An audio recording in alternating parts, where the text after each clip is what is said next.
고 김용균 씨가 나를 소환했다. 국회 운영위원회에 출석한 조국 청와대 민정수석이 본인의 국회 출석이 정치 공세에 의한 부적절한 상황이라는 주장을 이렇게 표현했습니다.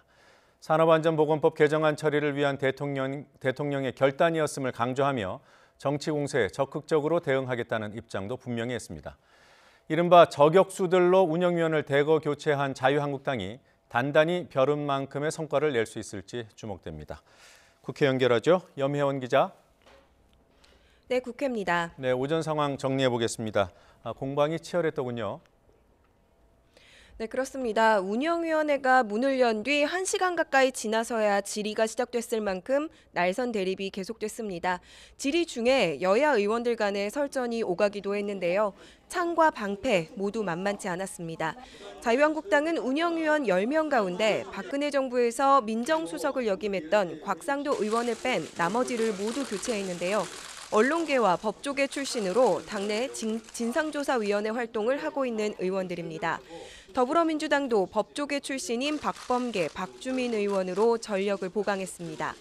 한국당 나경원 원내대표는 김태우 전 수사관이 수집한 자료가 민간인과 공직자 사찰에 해당된다며 이는 블랙리스트를 작성한 것과 같다고 몰아세웠습니다.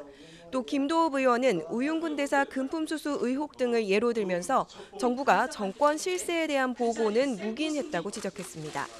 하지만 임종석 비서실장과 조국 민정수석은 문재인 정부에서 사찰은 있을 수 없는 일이라고 일축했습니다.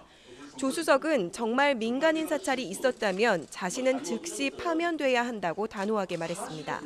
정권 출범 초부터 정치적 반대자에 대한 사찰은 엄격히 금지해왔다는 겁니다. 임 비서실장도 비위 혐의자인 김 전 수사관을 애초에 걸러내지 못한 것은 뼈아프게 생각하지만 사건의 본질은 비위 공직자가 허물을 덮기 위해 정권을 흔들려 한 희대의 농간이라고 강조했습니다. 여당도 방어에만 머물지는 않았습니다.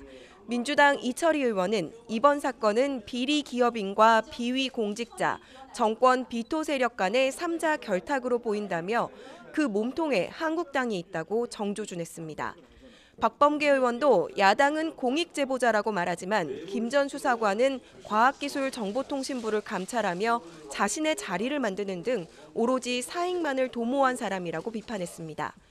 오후 질의는 2시 30분부터 다시 시작됩니다. 야당이 오전에 박형철 반부패 비서관과 백원우 민정비서관 등의 증인 출석을 요구했던 만큼 이를 둘러싼 또 한 번의 공방이 예상됩니다. 지금까지 국회에서 YTN 염혜원입니다.